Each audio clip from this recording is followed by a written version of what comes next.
pati na gising ka.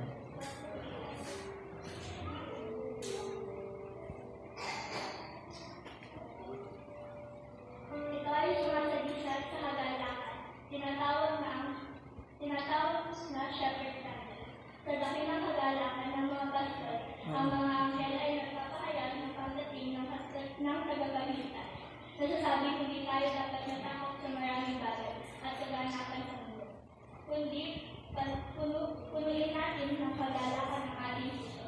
Nagpapamalas ito na isang kasiyak-siyak damdamin natin sa pag